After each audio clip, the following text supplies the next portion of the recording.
बच्चों, नीट में हर साल ही एक सवाल ग्राफ के ऊपर आता है बायोलॉजी के अंदर और बहुत सारे बच्चों का सवाल गलत होता है।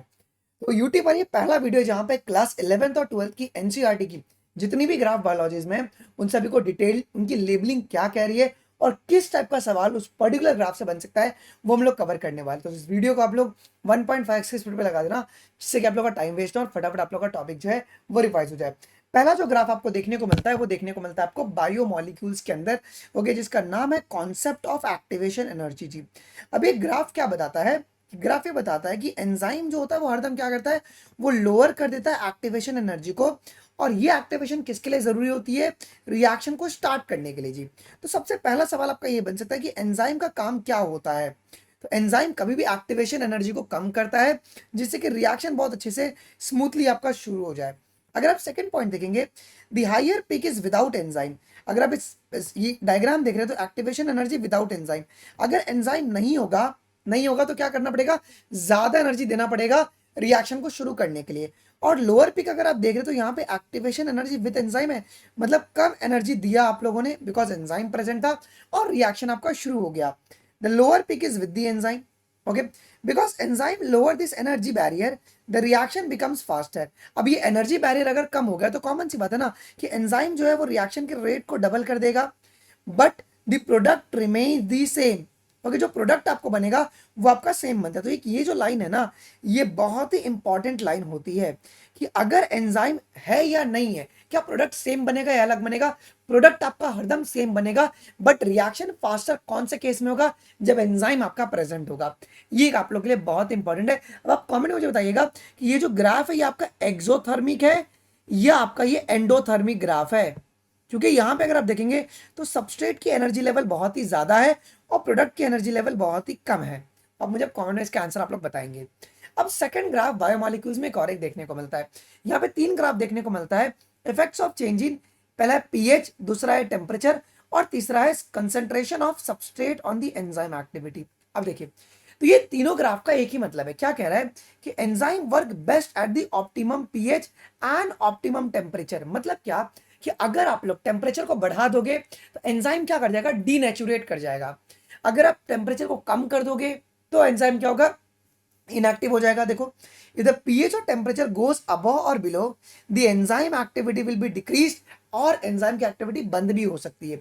मतलब एंजाइम सबसे बेहतरीन कब काम करेगा? जब आप उसको ऑप्टिमम टेम्परेचर और ऑप्टिमम पीएच अगर आप उसको प्रोवाइड करोगे तो। सेकंड, आज सबस्ट्रेट कॉन्सेंट्रेशन इंक्रीजेस। देखो, जैसे जैसे आप सबस्ट्रेट की कॉन्सेंट्रेशन को बढ़ाओगे तो क्या होगा? रिएक्शन का रेट भी बढ़ेगा। पहले तो रिएक्शन का रेट भी बढ़ेगा, but after this some time सारे के सारे एंजाइम के जो एक्टिव साइट्स है वो बिजी हो जाएंगे, बिकॉज एंजाइम के पास एक्टिव साइट होता है और उस एक्टिव साइट में बहुत सारे सबस्ट्रेट जाके बैठ जाएंगे। और एंजाइम का नंबर क्या, लिमिटेड है, एंजाइम का नंबर बढ़ नहीं सकता। जैसे कुछ समय के बाद जितने भी एंजाइम है सभी का एक्टिव साइट बिजी हो गया, so the reaction reaches the V max. तो रिएक्शन जो है अभी आपका वी मैक्स पे पहुंच चुका है यहाँ पे, ठीक है, and does not increases much further. Okay, अब केएम क्या होता है? Km is the substrate concentration at which the reaction rate is half of the Vmax. So Km क्या होता है? तो Km substrate का वो concentration बताता है। Okay, Km is a substrate concentration at which जो reaction का rate है वो half of Vmax हो। तो Vmax by 2 जो होता है ना, ओके, ये बताता है कि जो आपके पास कितने सबस्ट्रेट जो है वो एंजाइम से बाइंड कर चुके हैं। ये तुम्हारे पास Vmax by 2 आपके पास समझाता है। तो आई होप कि आपको ग्राफ समझ में आ गया होगा। मैं फिर से रिपीट करता हूं, क्या कह रहा हूं कि जैसे जैसे तुम्हारे पास एंजाइम इनिशियली सब बाइंड, जब सबस्ट्रेट तुम्हारे एंजाइम से बाइंड करेंगे तो रिएक्शन की वेलोसिटी बढ़ेगी। लेकिन एक ऐसा टाइम आएगा जहां पे सारे के सारे एंजाइम्स तुम्हारे बिजी हो जाएंगे, बिकॉज सबस्ट्रेट आके बाइंड कर चुका है उन सभी से, और आपके पास इंक्रीज वेलोसिटी में नहीं होगा जी। ठीक है, अब केएम क्या होता है? केएम सबस्ट्रेट का वो कॉन्सेंट्रेशन है जहां पे Vmax by 2 को हम लोगों ने अचीव कर लिया है, उसे कहते हैं केएम। और केएम का दूसरा नाम होता है मिकेलिस कांस्टेंट। ठीक है, अगला जो ग्राफ है बेटा photosynthesis in higher higher plants में। देखिए, यहाँ पे जो ए है ये क्या है जी? Graph showing the absorption spectrum of chlorophyll A, B और कैरोटेनॉइड्स। ओके, इनके बारे में शो रहा है। ओके, अगर आप देखेंगे तो ये हमारे पास जो ब्लू वाला है वो है क्लोरोफिल ए, येलो वाला है कैरोटेनॉइड और ग्रीन वाला आपके पास क्लोरोफिल बी है। ठीक है, बी ग्राफ क्या शो कर रहा है जी? Graph showing the action spectrum. देखो, ये आपका एब्जॉर्प्शन स्पेक्ट्रम था बेटा, ये आपका एब्जॉर्प्शन स्पेक्ट्रम था, और बी वाला एक्शन स्पेक्ट्रम है। ओके, फोटोसिंथेसिस का। तो यहां पे देखो लिखा भी है absorption spectrum of the light, और ये तुम्हारे पास जो बी वाला है ये रेट ऑफ फोटोसिंथेसिस एक आपका समझा रहा है जी। सी वाला क्या बता रहा है, see the graph showing the action spectrum of photosynthesis super impose on the absorption spectrum. अब लग रहा है क्या, ये ब्लैक वाला जो ब्लू वाले के ऊपर आ गया है, मतलब सुपर इम्पोज हो चुका है। कौन सुपर इम्पोज हुआ है, ध्यान सुनेगा, showing the action spectrum.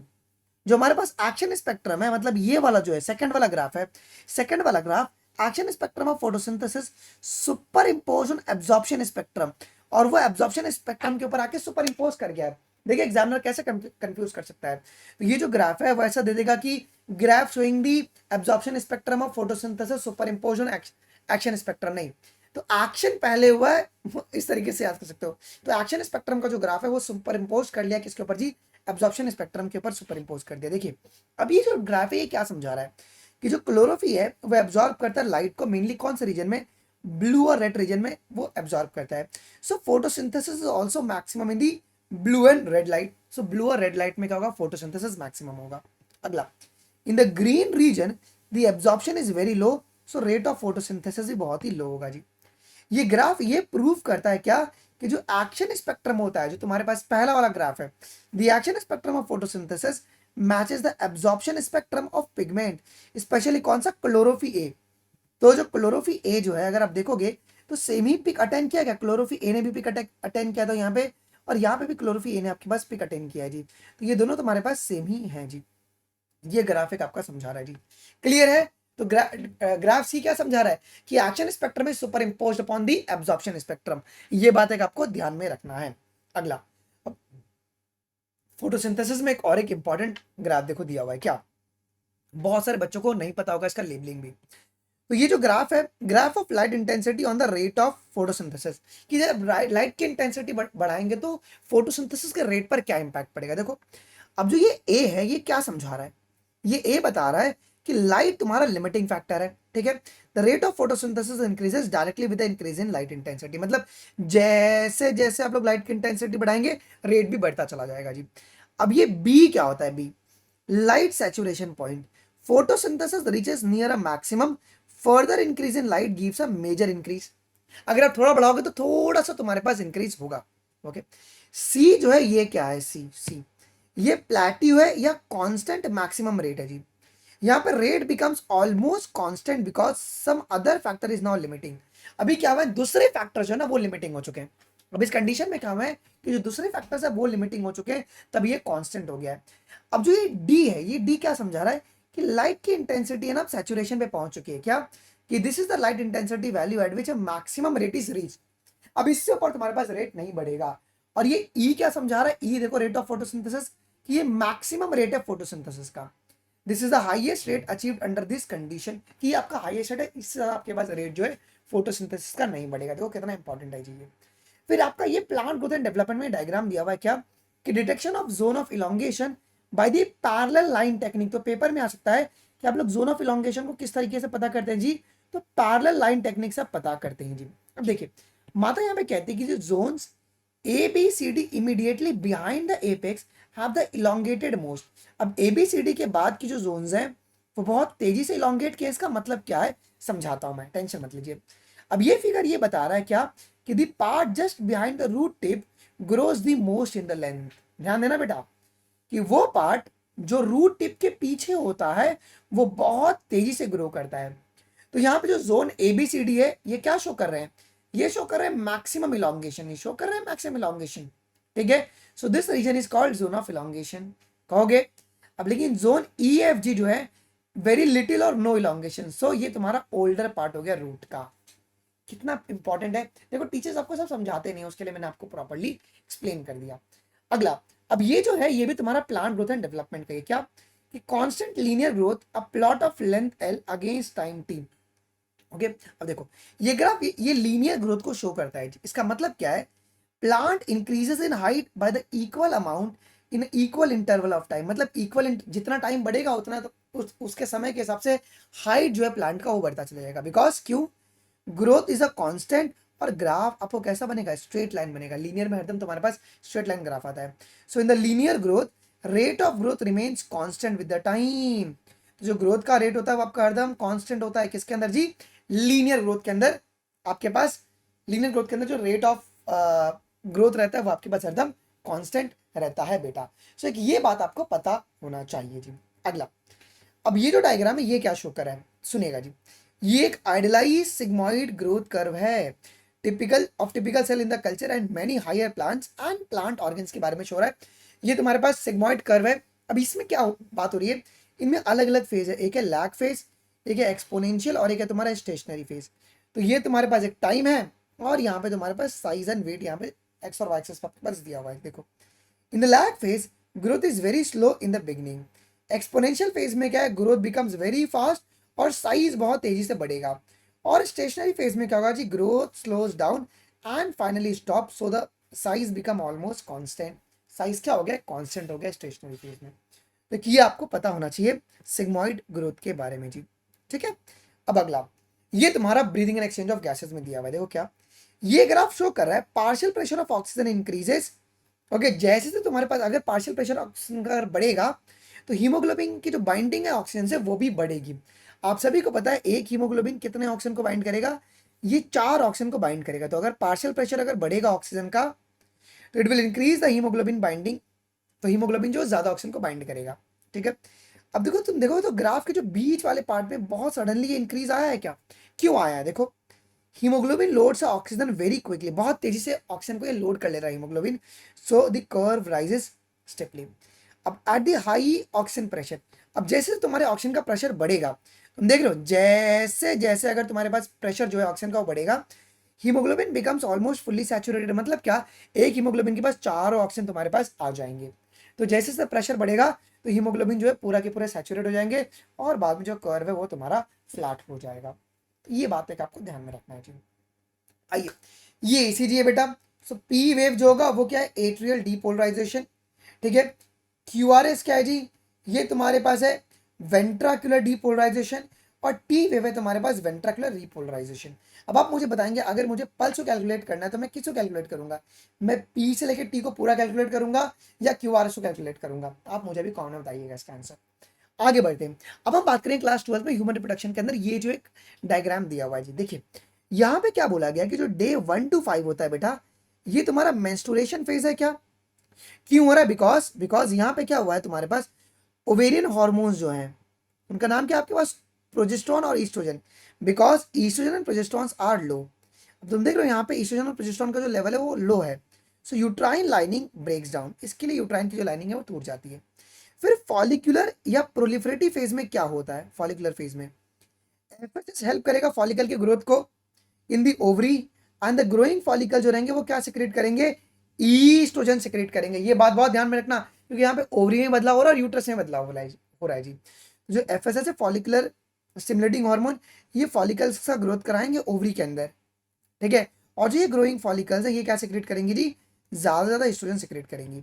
Day 14 पे क्या होगा, सडनली एलएच सर्ज आएगा जिससे कि ओव्यूलेशन होगा और आपके ओवम रिलीज हो जाएंगे जी। फिर ल्यूटियल फेज आएगा आफ्टर ओव्यूलेशन, ओव्यूलेशन के बाद अब रप्चर कर जाएंगे follicles and form the corpus luteum. ये कॉर्पस ल्यूटियम क्या सिक्रेट करेगा, प्रोजेस्टेरॉन, और ये प्रोजेस्टेरॉन मेंटेन करेगा यूट्राइन की लाइनिंग को। ये वही ग्राफ है, ये तुम्हारा एलएच कर सर्ज आया 14th डे के ऊपर। ओके, अच्छा अगर फर्टिलाइजेशन अगर नहीं होता है तो कॉर्पस ल्यूटियम क्या हो जाएंगे जी, रिग्रेस कर जाएंगे एंड ईस्ट्रोजन प्रोजेस्टेरॉन का लेवल गिर जाएगा और यूट्राइन की जो लाइनिंग है वापस से शेड आउट कर जाएगी और नेक्स्ट साइकिल जो है वो आपके पास शुरू हो जाएगा जी। तो ये ग्राफ आपको क्या समझा रहा है, ये ग्राफ बहुत इंपॉर्टेंटली समझा रहा है कि जब भी साइकिल चलेगा तो आपका ओवेरियन हार्मोन में बदलाव होगा और तुम्हारे पास यूट्रस में भी आपको बदलाव देखने को मिलता है पैरेलली। तो ये बात एक आपको बोला गया है। तो ये आपका यूट्राइन इवेंट है और ये तुम्हारा ओवेरियन इवेंट है। देख रहे हो, 2 इवेंट है। तो मेंस्ट्रुअल साइकिल में तुम्हारे पास यूट्रस में भी चलता है और ओवरी में भी तुम्हारे पास चलता है। मेंसेस क्यों आए, क्योंकि एस्ट्रोजन और प्रोजेस्टेरॉन का लेवल तुम्हारे पास लो हो चुका है जी। और ओव्यूलेशन तुम्हारे पास डे 14 को आपके पास होगा। और फॉलिकुलर फेज को प्रोलिफरेटिव फेज कहते हैं, ल्यूटियल फेज को सिक्रेटरी फेज कहते हैं। ये बात एक आपको पता होनी चाहिए जी। ठीक है, अगला जो ग्राफ है देखिए क्या कह रहा है। अब ये फिगर शो कर रहा है 3 प्रकार के नेचुरल सिलेक्शन को, एक है स्टेबलाइजिंग, दूसरा है डायरेक्शनल और तीसरा है तुम्हारा डिस्ट्रक्टिव। देखो स्टेबलाइजिंग सिलेक्शन में क्या हो गया, ये तुम्हारे पास पहला वाला जो है वो स्टेबलाइजिंग सिलेक्शन है, ये वाला। मिडिल टाइप इज फेवर्ड, जो peak gets higher and narrower. तो पिक आपका यहाँ पे बीच वाला एकदम ऊपर गया और नैरो हो चुका है जी। तो जो बीच वाले वो फेवर हो जाएंगे, so the peak becomes higher and narrower. अब इन द डायरेक्शनल सिलेक्शन एक ही एक्सट्रीम तुम्हारा फेवर होगा, so whole peak shift to one side. अब क्या हो रहा है कि यहाँ पे तुम्हारे पास एक ही एक्सट्रीम फेवर हो रहा है, उसके लिए तुम्हारे पास पूरा का पूरा पिक जो है वो एक साइड की ओर शिफ्ट कर गया है जी। सी वाले में क्या हो गया बेटा, ये डिस्ट्रप्टिव सिलेक्शन है जी। यहाँ पे क्या हो गया है कि दोनों एक्सट्रीम तुम्हारे फेवर हो गए हैं और जो बीच का पार्ट है वो फेवर्ड नहीं हुआ है। सो दो पिक्स आपके यहाँ पे बन रहे हैं, बीच का पार्ट यहाँ पे कहीं भी फेवर नहीं होगा, ये बात पता होना चाहिए। ठीक है, ये पिरामिड है। ये तीन एज पिरामिड आपको यहाँ पे शो करवाया जा रहा है जी, human expanding, stable and declining. Expanding population में क्या होगा कि जो प्री रिप्रोडक्टिव एज ग्रुप है वो लार्जेस्ट रहेंगे, सो population will increase in future, है ना, प्री रिप्रोडक्टिव ज्यादा रहते हैं जी। स्टेबल में क्या होगा जी, different age group are more balance, so population आपके हरदम कांस्टेंट रहेंगे। लेकिन डिक्लाइनिंग पॉपुलेशन में क्या होगा कि तुम देख रहे हो यहाँ पे, तो जो प्री रिप्रोडक्टिव है वो कम है, is a smaller, so the fewer young individuals are coming and population धीरे धीरे डिक्रीज करेगा। तुम देखो ना, पहला तुम्हारे पास एक्सपांडिंग दिया है तो इसमें प्री रिप्रोडक्टिव जो है वो ज्यादा है, ठीक है, और ये मतलब ये आगे चल के तुम्हारे बच्चे ज्यादा पैदा करेंगे, मतलब आगे पॉपुलेशन बढ़ेगी। स्टेबल में क्या है कि तुम्हारे रिप्रोडक्टिव और प्री रिप्रोडक्टिव तुम्हारे कांस्टेंट हो चुके हैं। डिक्लाइनिंग में प्री रिप्रोडक्टिव भी कम है, तो ये तुम्हारे पास पॉपुलेशन आगे चल के डिक्लाइन करेगा। ये आखिरी ग्राफ है बेटा, ये जो है ये पॉपुलेशन ग्रोथ कर्व है जी। यहाँ पे जो ए है ये क्या शो कर रहा है, ये ए जो है when resources are not limiting the growth, मतलब अनलिमिटेड तुम्हारे पास रिसोर्सेज है, प्लॉट तुम्हारा एक्सपोनेंशियल बन रहा है क्या, तो curve A shows exponential growth when the resources are unlimited, so population बहुत तेजी से बढ़ेगा। तो फॉर्मूला क्या है, dn/dt is equal to rn। ठीक है, आइए अब जो कर्व बी है ये क्या शो कर रहा है कि when the response are limiting the growth, plot तुम्हारा लॉजिस्टिक बनेगा। तो लॉजिस्टिक यहाँ पे कर्व आपको बन गया और यहाँ पे आपका एक्सपोनेंशियल बना, देखो। सो कर्व बी तुम्हारे पास लॉजिस्टिक ग्रोथ है when the resources becomes limited, और पॉपुलेशन की जो ग्रोथ है वो धीरे धीरे स्लो डाउन कर जाती है जी। इक्वेशन का है dn/dt is equal to rn k minus n by K, ये हर साल ही सवाल पेपर में पूछा गया बेटा जी, ध्यान में रखना। अब के तुम्हारा यहाँ पे क्या होता है जी, के तुम्हारा कैरिंग कैपेसिटी है, मतलब क्या, meaning that maximum population size that the environment can support, मतलब एनवायरनमेंट कितना मैक्सिमम पॉपुलेशन को सपोर्ट कर सकता है उसे कहते हैं कैरिंग कैपेसिटी कहते हैं जी। तो वो के को डिनोट कर रहा है जी, क्लियर है। तो ये पॉइंट आपको ध्यान रखना, ये तुम्हारे पास कैरिंग कैपेसिटी है। तो कैरिंग कैपेसिटी कहाँ पे एप्लीकेबल नहीं होगा जी, लॉजिस्टिक में या तुम्हारे पास एक्सपोनेंशियल में। सो एक्सपोनेंशियल में आपका जो के है दे आर नॉट वैलिड, यहाँ पे कैरिंग कैपेसिटी का कॉन्सेप्ट आता ही नहीं है जी। ओके, तो ये तो तुम्हारे एनसीईआरटी में जितने भी ग्राफ्स है उन सभी को हम लोगों ने रैप अप कर लिया है। क्या अगर आपको इसके ऊपर क्वेश्चंस चाहिए कि किस तरीके के सवाल बन सकते हैं तो मुझे कमेंट बता दीजिएगा, मैं आप लोगों को बेटा जी सवाल करवा दूंगा। ऑल्सो बेटा हम लोग 17 तारीख से आपका एक बहुत ही इंपॉर्टेंट जो चीजें हैं वो शुरू करने वाले हैं। वो क्या चीजें हैं मैं आपको एक बारी जल्दी से बता देता हूँ जी, मैं आपको जल्दी से वो चीजें जो है वो बता देता हूँ। 17 से आपकी जो क्लासेस है बेटा वो शुरू होने वाली है, जहां पे 17 तारीख से हम लोग फुल सिलेबस मॉक टेस्ट शुरू कर रहे हैं, जो कि रोज सुबह आपके पास 10 बजे होगा, 3 मई तक चलेगा। ये कंप्लीटली फ्री होगा, कोई भी पैसा नहीं देना है। ओके, ये तुम्हारी यूट्यूब पर लाइव क्लास चलने वाली है, रोज सुबह 10 बजे चलने वाली है इसी चैनल के ऊपर 17 तारीख से। और 17 तारीख से तुम्हारे पास रोज शाम को 6 बजे यूनिट वाइज प्रैक्टिस होगी, जहां पे 200 एमसीक्यूज में करवाऊंगा रोज शाम को 6 बजे। ओके, ये स्ट्रिक्टली पोल बेस्ड होगा ट्रैक प्रेप के ऊपर जी। अब ये पेड क्लासेस, इसकी प्राइस 499 रुपीज है। इसमें फिजिक्स केमिस्ट्री बायोलॉजी तुमको सबके यूनिट वाइज प्रैक्टिस आपको मिलने वाले हैं। तो ये तुम्हारे स्केड्यूल है, इस तरीके से होने वाली है। और फिर अपने 27 को अपन सारे डायग्राम के ऊपर क्वेश्चन, 28 को सारे साइंटिस्ट इंट्रोडक्शन और समरी, और 29 को क्लास 11 पे 200 एमसीक्यूज, क्लास 12 की 200 एमसीक्यूज, और क्लास 11 की 700 MCQs NCERT line by line 1 तारीख को, और क्लास 12 की 700 एमसीक्यूज लाइन बाय लाइन 2 तारीख को होंगी जी। ठीक है, और जो ये सारी क्लासेस होंगी स्ट्रिक्टली आपके पास पोल बेस्ड होंगी, और ये आपकी ट्रैकप्रेप.in पे क्लासेस चलने वाली है। तो पहले आप ट्रैकप्रेप.in पे लॉगिन कर लीजिएगा, फिर क्लासेस सेक्शन में जाएंगे तो आपको यहाँ पे विजिबल हो जाएगा केमिस्ट्री, फिजिक्स और बायोलॉजी विजिबल हो जाएगा, बाकायदा लीडर बोर्ड भी बनेगा जी। फिजिक्स की क्लास डेली 3 से 4:30 होंगी, और केमिस्ट्री की रात को 9 से 10 बजे आपके पास डेली क्लास चलने वाली है। तो आप लोग आज ही एनरोल कर लीजिएगा बच्चों, बहुत सिंपल तरीका है एनरोल करने का। आप सीधा इस क्यूआर कोड को स्कैन कर लीजिए, जो कि बाय डिफॉल्ट 499 का सेट किया हुआ है। आफ्टर पेमेंट का स्क्रीनशॉट एंड ईमेल आईडी जो ट्रैक पर है वो इस व्हाट्सएप नंबर पे आप भेज देंगे, किसी भी व्हाट्सएप नंबर पे तमन्ना सत्यम बिना पे, तो दे विल एक्टिवेटेड। या तो आप लोग ट्रैकप्रेप.in पे जाके कोर्सेज पे क्लिक करके क्लासेस पे क्लिक करके किसी भी कोर्स पे जाके सब्सक्राइब टू एक्सेस क्लासेस से भी आप लोग सब्सक्रिप्शन ले सकते हैं। तो ये दोनों तरीके से you can enrol in the classes. Enrol कर लीजिए, आपके पास 17 तक से क्लासेस जो है वो रिज्यूम होने वाली है। मिलते हैं आपको अगली क्लास में। अभी के लिए बस नहीं guys, thank you, Jai Hind, bye bye, take care.